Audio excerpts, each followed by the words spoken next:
Welcome back. Remand ಅರ್ಜಿಯಲ್ಲಿ ಸಾಕ್ಷಿಗಳ ಮಾಹಿತಿ ನೀಡಿಲ್ಲ. ಸಿ.ವಿ. ನಾಗೇಶ್ ಕೋರ್ಟ್ನಲ್ಲಿ ವಾದ ಮಂಡನೆ ಮಾಡ್ತಾ ಇದ್ದಾರೆ. ದರ್ಶನ್ಗೆ ಬೇಲ್ ಸಿಗಲೇಬೇಕು ಅನ್ನೋ ಒಂದು ಶತ ಪ್ರಯತ್ನದ ಭಾಗವಾಗಿ ಸಿ.ವಿ. ನಾಗೇಶ್ ವಾದ ಮಂಡನೆ ಮಾಡ್ತಾ ಇದ್ದಾರೆ. ರಿಮಾಂಡ್ ಅರ್ಜಿಯಲ್ಲಿ ಸಾಕ್ಷಿಗಳ ಮಾಹಿತಿ ನೀಡಿಲ್ಲ, ಯಾವ ದಾಖಲೆ ಇವರು ಸಂಗ್ರಹ ಮಾಡಿದ್ದಾರೆ ಅಂತ ಪೊಲೀಸರು ಕರೆಕ್ಟ್ ಆಗಿ ಮಾಹಿತಿ ನೀಡಿಲ್ಲ ಅನ್ನೋಂಥದ್ದನ್ನ, ಅಂದ್ರೆ ಕೇಸ್ ಡೈರಿನಲ್ಲಿ ಇವರು ಎಲ್ಲೆಲ್ಲಿ ತನಿಖೆ ಮಾಡಿದ್ದಾರೆ, ಯಾರ್ಯಾರಿಂದ ಸಾಕ್ಷಿ ಸಂಗ್ರಹ ಮಾಡಿದ್ದಾರೆ ಅದೆಲ್ಲವನ್ನು ಉಲ್ಲೇಖ ಮಾಡಬೇಕಾಗತ್ತೆ. ಅದನ್ನ ಪೊಲೀಸರು ಮಾಡಿಲ್ಲ ಸರಿಯಾಗಿ ಅನ್ನೋದನ್ನ ಸಿ.ವಿ. ನಾಗೇಶ್ ಹೇಳ್ತಾ ಇದ್ದಾರೆ. ಅವರ ಒಟ್ಟು ವಾದದಲ್ಲಿ ಹೇಗೆ ಪೊಲೀಸರ ಇಡೀ ಚಾರ್ಜ್ ಶೀಟ್ ಮತ್ತು ಅದಕ್ಕೆ ಸಂಬಂಧಿತವಾದ ದಾಖಲೆ ಸಾಕ್ಷಿಗಳು ಎಲ್ಲವೂ ಕೂಡ ಹೇಗೆ ತಪ್ಪಾಗಿದೆ, ಉದ್ದೇಶಪೂರ್ವಕವಾಗಿದೆ ಮತ್ತು ಸುಳ್ಳಾಗಿದೆ ಅನ್ನುವಂಥದ್ದನ್ನ ಸಿ.ವಿ. ನಾಗೇಶ್ ಹೇಳ್ತಾ ಹೋಗ್ತಾ ಇದ್ದಾರೆ. ದರ್ಶನ್ ವಿರುದ್ಧ ಬೇಕಂತಾನೆ ಪೊಲೀಸರು ಇದೆಲ್ಲ ಮಾಡಿದ್ದಾರೆ ಅನ್ನೋದು ಸಿ.ವಿ. ನಾಗೇಶ್ ಅವರ ವಾದ.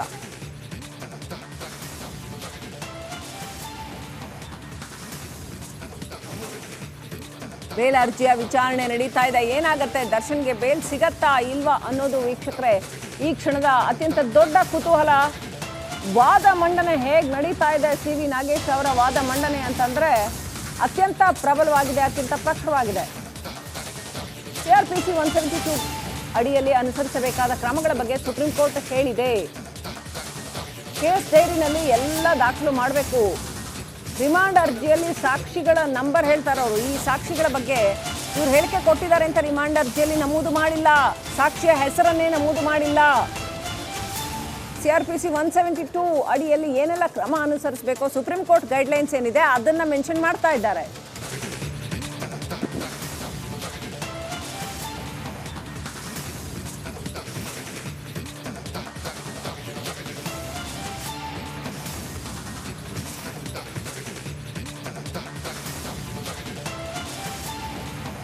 CRPC 172 ಅಡಿಯಲ್ಲಿ ಏನೆಲ್ಲ ಕ್ರಮಗಳನ್ನು ಅನುಸರಿಸಬೇಕು ಅನ್ನೋದರ ಕುರಿತಾಗಿ ಆ ಗೈಡ್ಲೈನ್ಸ್ ಏನಿದೆ, ಸುಪ್ರೀಂ ಕೋರ್ಟ್ ಗೈಡ್ಲೈನ್ಸ್, ಅದನ್ನು ಅನುಸರಿಸಿಲ್ಲ ಅಂತ ಹೇಳ್ತಾ ಇದ್ದಾರೆ.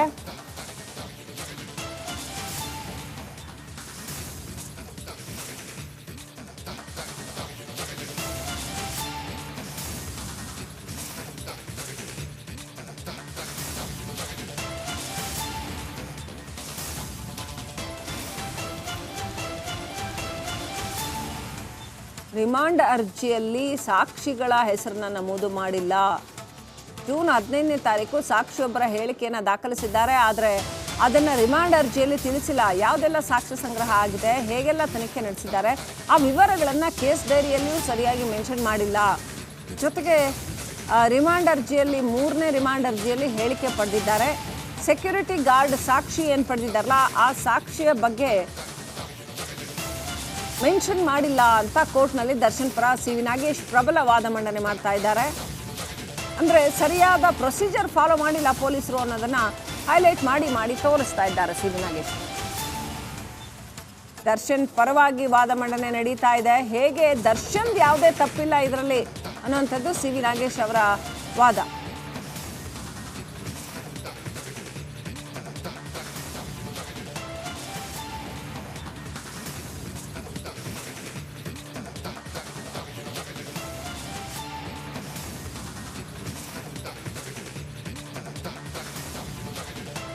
ಕೋರ್ಟ್ನಲ್ಲಿ ದರ್ಶನ್ ಪರ ಸಿ.ವಿ. ನಾಗೇಶ್ ಪ್ರಬಲ ವಾದ ಮಂಡನೆ ಮಾಡ್ತಾ ಇದ್ದಾರೆ.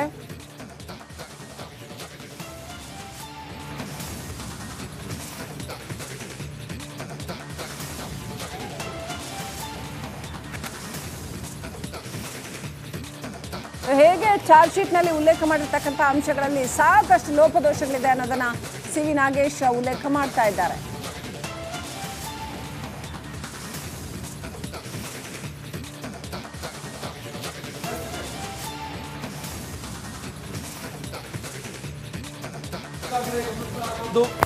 ಸಾಕಷ್ಟು ವಾದವನ್ನ ಮಾಡ್ತಾ ಇದ್ದಾರೆ ಸಿ.ವಿ. ನಾಗೇಶ್ ಅವರು ದರ್ಶನ್ ಪರವಾಗಿ. ದರ್ಶನ್ ಇದರಲ್ಲಿ ಯಾವುದೇ ತಪ್ಪು ಮಾಡಿಲ್ಲ, ದರ್ಶನ್ ಮೇಲೆ ಆರೋಪ ಮಾಡಿರುವುದು ಎಲ್ಲವೂ ಕೂಡ ಸುಳ್ಳು, 4 ತಿಂಗಳಲ್ಲಿ 390 ಏನು ಮಾಡೋಕ್ಕಾಗತ್ತೆ. ರೈಟ್, ದಯವಿಟ್ಟು ಸಂಪರ್ಕದಲ್ಲಿರಿ ರಂಜಿತ್. ಶೆಡ್ನಲ್ಲಿ ಕೆಲಸ ಮಾಡ್ತಾ ಇದ್ದಂತಹ ಮತ್ತೊಬ್ಬ ಸಾಕ್ಷಿಯ ಹೇಳಿಕೆಯನ್ನ ಉಲ್ಲೇಖ ಮಾಡ್ತಾ ಇದ್ದಾರೆ ಸಿ.ವಿ. ನಾಗೇಶ್ ಅವರು. ಒಬ್ಬರು ಸೆಕ್ಯೂರಿಟಿ ಗಾರ್ಡ್ ಆಯ್ತು, ಈಗ ಇನ್ನೊಬ್ಬ ಶೆಡ್ನಲ್ಲಿ ಕೆಲಸ ಮಾಡ್ತಾ ಇದ್ದಂಥ ಮತ್ತೊಬ್ಬ ಸಾಕ್ಷಿ ಆತ ಏನು ಮಾತನಾಡಿದಾನಲ್ಲ ಅದನ್ನ ಆ ಹೇಳಿಕೆಯನ್ನ ಸಿ.ವಿ. ನಾಗೇಶ್ ಉಲ್ಲೇಖ ಮಾಡ್ತಾ ಇದ್ದಾರೆ. ಸೊ ಏನಿದೆ ಆ ಹೇಳಿಕೆನಲ್ಲಿ, ಆತ ಏನು ಹೇಳಿದ್ದಾನೆ, ಅದನ್ನ ಯಾವಾಗ ಸಾಕ್ಷ್ಯದ ಹೇಳಿಕೆಯನ್ನು ತಗೊಂಡ್ರು ಪೊಲೀಸ್ನವರು, ಅದನ್ನು ತಗೊಳ್ಳೋವಲ್ಲೂ ಅಷ್ಟೇ ಡಿಲೇ ಮಾಡಿದ್ರ. ಪ್ರಮುಖವಾದಂಥ ಸಾಕ್ಷಿ ಈ ಕೇಸ್ನಲ್ಲಿ ಅಂತಂದರೆ ಅದು ಸೆಕ್ಯೂರಿಟಿ ಗಾರ್ಡ್, ಶೆಡ್ನಲ್ಲಿ ಪಟ್ಟಣಗೆರೆ ಶೆಡ್ನಲ್ಲಿ ಕೆಲಸ ಮಾಡ್ತಾ ಇರ್ತಕ್ಕಂಥ ಸೆಕ್ಯೂರಿಟಿ ಗಾರ್ಡು ಮತ್ತು ಅಲ್ಲಿ ಕೆಲಸ ಮಾಡ್ತಾ ಇರುವಂಥ ಇನ್ನೊಬ್ಬ ಉದ್ಯೋಗಿ. ಸೊ ಅವರಿಬ್ಬರ ಹೇಳಿಕೆ ಪಡೆಯುವಲ್ಲೇ ಅತ್ಯಂತ ವಿಳಂಬ ಆಗಿದೆ, 4 ದಿನ 5 ದಿನ ಡಿಲೇ ಆಗಿದೆ ಅನ್ನೋದನ್ನ ಹೈಲೈಟ್ ಮಾಡ್ತಾ ಇದ್ದಾರೆ ಸಿ ವಿ ನಾಗೇಶ್ ಅವರು. ಅವರು ಹೇಳಿಕೆ ಏನು ಕೊಡ್ತಾರೆ, ದರ್ಶನ್ ಬಂದ್ರು, ದರ್ಶನ್ ಹೊಡೆದ್ರು ಅಂತ ಎಲ್ಲಾದ್ರೂ ಹೇಳಿಕೆ ಕೊಟ್ಟಿದ್ದಾರಾ? ಇಲ್ಲ, ಅದನ್ನು ಮೆನ್ಷನ್ ಮಾಡ್ತಾರೆ. ರೆಡ್ ಕಾರ್ ಬಂತು, ಕಾರ್ ವಾಪಸ್ ಹೋಯ್ತು ಅಂತ ಹೇಳ್ತಾ ಇದ್ದಾರೆ. ಸೊ ಅದನ್ನು ಕೂಡ, ಆ ಹೇಳಿಕೆಯನ್ನು ಕೂಡ ಅತ್ಯಂತ 5 ದಿನ ಬಿಟ್ಟು ವಿಳಂಬವಾಗಿ ತಗೊಂಡಿರ್ತಕ್ಕಂಥದ್ದು. 8ನೇ ತಾರೀಕು ಘಟನೆ ನಡೆದಿದೆ, 9ನೇ ತಾರೀಕು ಅಷ್ಟೊತ್ತಿಗೆ ಪೊಲೀಸರಿಗೆ ಕ್ಲೂ ಸಿಕ್ಕಿದೆ ಅಂತ ಹೇಳಲಾಗ್ತಾ ಇದೆ. ಆದ್ರೆ ತಕ್ಷಣ ಯಾಕೆ ಕ್ರಮ ಕೈಗೊಂಡಿಲ್ಲ? ಮಹಜರು ಮಾಡೋದಕ್ಕೆ ಅಷ್ಟು ಡಿಲೇ ಮಾಡಿದ್ರು. ದರ್ಶನ್ ಅವ್ರನ್ನ ಸ್ಥಳ ಮಹಜರಿಗೂ ಕರ್ಕೊಂಡು ಹೋಗಲೇ ಇಲ್ಲ, ಅವ್ರಿಗೆ ಬೇಕಾದಂಗೆ ಮಹಜರು ಮಾಡಿಕೊಂಡ್ರು. ಆ ನಂತರದಲ್ಲಿ ಸಾಕ್ಷಿಗಳ ಹೇಳಿಕೆಯನ್ನು ಕೂಡ 5 ದಿನ ಬಿಟ್ಟು ತಗೋತಾರೆ. ಇದೆಲ್ಲವೂ ಅನುಮಾನಕ್ಕೆ ಕಾರಣವಾಗ್ತಾ ಇದೆ. ನನ್ನ ಕಕ್ಷಿದಾರರ ವಿರುದ್ಧ ಸಾಕ್ಷಿಗಳನ್ನು ನಿರ್ಮಾಣ ಮಾಡಲಾಗಿದೆ, ಪ್ಲಾಂಟ್ ಮಾಡಲಾಗಿದೆ, ದುರುದ್ದೇಶಪೂರಿತವಾಗಿ ಚಾರ್ಜ್ ಶೀಟ್ ಅನ್ನು ದಾಖಲಿಸಲಾಗಿದೆ. ಇದು ಸಿ ವಿ ನಾಗೇಶ್ ಅವರ ವಾದ. ದರ್ಶನ್ಗೆ ಬೇಲ್ ಕೊಡಿಸಲೇಬೇಕು ಅಂತ ಸಿ ವಿ ನಾಗೇಶ್ ಪಣ ತೊಟ್ಟ ಹಾಗಿದೆ. ಆದರೆ ವೀಕ್ಷಕರೇ, ನೀವು ಏನೇ ಹೇಳಿ, ಸಿ ವಿ ನಾಗೇಶ್ ಅವರು ಮಂಡಿಸ್ತಾ ಇರ್ತಕ್ಕಂಥ ವಾದ ಸಾಕಷ್ಟು ಆಸಕ್ತಿದಾಯಕವಾಗಿದೆ. ಕ್ಷಣದ ಅಪ್ಡೇಟ್ ಕೊಡ್ತಾ ಇದೆ ರಿಪಬ್ಲಿಕ್ ಕನ್ನಡ. ದರ್ಶನ್ ಬೇಲ್ ಭವಿಷ್ಯದ ಅಪ್ಡೇಟ್, ಸಿ ವಿ ನಾಗೇಶ್ ಅವರ ವಾದದ ಇಂಚಿಂಚು ಮಾಹಿತಿ ನಿಮಗೋಸ್ಕರ ರಿಪಬ್ಲಿಕ್ ಕನ್ನಡದಲ್ಲಿ. ವೆರಿ ಇಂಟ್ರೆಸ್ಟಿಂಗ್ ವಾದ ಮಂಡನೆ ಮಾಡ್ತಾ ಇದ್ದಾರೆ ಸಿ ವಿ ನಾಗೇಶ್ ಅವರು ಕೋರ್ಟ್ನಲ್ಲಿ. ಇಷ್ಟರವರೆಗೆ ನಾವು ದರ್ಶನ್ಗೆ ಯಾಕೆ ಬೇಲ್ ಕೊಡಬಾರದು ಅಂತ ಪಬ್ಲಿಕ್ ಪ್ರಾಸಿಕ್ಯೂಟರ್ಸ್ ಹೇಳಿದ್ದನ್ನ ಕೇಳಿದ್ವಿ. ಆತ ಪ್ರಭಾವಶಾಲಿ, ಸಾಕ್ಷ್ಯನಾಶ ಮಾಡೋ ಸಾಧ್ಯತೆಗಳಿರುತ್ತೆ, ಇದು ಹೀನಿಯಸ್ ಕ್ರೈಮು, ಇದರಲ್ಲಿ ಅತ್ಯಂತ ಪ್ರಬಲವಾದ ದುರುದ್ದೇಶ ಇತ್ತು, ಸಾಯಿಸಬೇಕು ಅನ್ನೋ ಉದ್ದೇಶ ಇತ್ತು, ಹಾಗಾಗಿ ಈಗ ಇವ್ರನ್ನ ಹೊರಗಡೆ ಬಿಟ್ಟರೆ ಯಾರು ಮೃತಪಟ್ಟಿದ್ದಾನೆ ಆತನ ಮನೆಯವರನ್ನ ಪ್ರಭಾವಕ್ಕೆ ಈಡು ಮಾಡಬಹುದು. ಹೀಗೆಲ್ಲ ಸಾಕಷ್ಟು ರೀಸನ್ಸ್ ಕೊಟ್ಟರು ಯಾಕೆ ಬೇಲ್ ಕೊಡಬಾರ್ದು ಅಂತ. ಆದರೆ ಸಿ ವಿ ನಾಗೇಶ್ ರೈಟ್ ದಯವಿಟ್ಟು ಸಂಪರ್ಕದಲ್ಲಿರಿ ರಂಜಿತ್. ಶೆಡ್ನಲ್ಲಿ ಕೆಲಸ ಮಾಡ್ತಾ ಇದ್ದಂತಹ ಮತ್ತೊಬ್ಬ ಸಾಕ್ಷಿಯ ಹೇಳಿಕೆಯನ್ನು ಉಲ್ಲೇಖ ಮಾಡ್ತಾ ಇದ್ದಾರೆ ಸಿ ವಿ ನಾಗೇಶ್ ಅವರು. ಒಬ್ಬರು ಸೆಕ್ಯೂರಿಟಿ ಗಾರ್ಡ್ ಆಯ್ತು, ಈಗ ಇನ್ನೊಬ್ಬ ಶೆಡ್ನಲ್ಲಿ ಕೆಲಸ ಮಾಡ್ತಾ ಇದ್ದಂತಹ ಮತ್ತೊಬ್ಬ ಸಾಕ್ಷಿ ಆತ ಏನು ಮಾತನಾಡಿದಾನಲ್ಲ ಅದನ್ನ, ಆ ಹೇಳಿಕೆಯನ್ನು ಸಿ ವಿ ನಾಗೇಶ್ ಉಲ್ಲೇಖ ಮಾಡ್ತಾ ಇದ್ದಾರೆ. ಸೊ ಏನಿದೆ ಆ ಹೇಳಿಕೆನಲ್ಲಿ, ಆತ ಏನು ಹೇಳಿದ್ದಾನೆ, ಅದನ್ನು ಯಾವಾಗ ಸಾಕ್ಷ್ಯದ ಹೇಳಿಕೆಯನ್ನು ತಗೊಂಡ್ರು ಪೊಲೀಸ್ನವರು, ಅದನ್ನು ತಗೊಳ್ಳೋವಲ್ಲೂ ಅಷ್ಟೇ ಡಿಲೇ ಮಾಡಿದ್ರ. ಪ್ರಮುಖವಾದಂಥ ಸಾಕ್ಷಿ ಈ ಕೇಸ್ನಲ್ಲಿ ಅಂತಂದರೆ ಅದು ಸೆಕ್ಯೂರಿಟಿ ಗಾರ್ಡ್, ಶೆಡ್ನಲ್ಲಿ ಪಟ್ಟಣಗೆರೆ ಶೆಡ್ನಲ್ಲಿ ಕೆಲಸ ಮಾಡ್ತಾ ಇರ್ತಕ್ಕಂಥ ಸೆಕ್ಯೂರಿಟಿ ಗಾರ್ಡು ಮತ್ತು ಅಲ್ಲಿ ಕೆಲಸ ಮಾಡ್ತಾ ಇರುವಂಥ ಇನ್ನೊಬ್ಬ ಉದ್ಯೋಗಿ. ಸೊ ಅವರಿಬ್ಬರ ಹೇಳಿಕೆ ಪಡೆಯುವಲ್ಲೇ ಅತ್ಯಂತ ವಿಳಂಬ ಆಗಿದೆ, 4 ದಿನ 5 ದಿನ ಡಿಲೇ ಆಗಿದೆ ಅನ್ನೋದನ್ನ ಹೈಲೈಟ್ ಮಾಡ್ತಾ ಇದ್ದಾರೆ ಸಿ ವಿ ನಾಗೇಶ್ ಅವರು. ಅವರು ಹೇಳಿಕೆ ಏನು ಕೊಡ್ತಾರೆ, ದರ್ಶನ್ ಬಂದ್ರು, ದರ್ಶನ್ ಹೊಡೆದ್ರು ಅಂತ ಎಲ್ಲಾದ್ರೂ ಹೇಳಿಕೆ ಕೊಟ್ಟಿದ್ದಾರಾ? ಇಲ್ಲ, ಅದನ್ನು ಮೆನ್ಷನ್ ಮಾಡ್ತಾರೆ. ರೆಡ್ ಕಾರ್ ಬಂತು, ಕಾರ್ ವಾಪಸ್ ಹೋಯ್ತು ಅಂತ ಹೇಳ್ತಾ ಇದ್ದಾರೆ.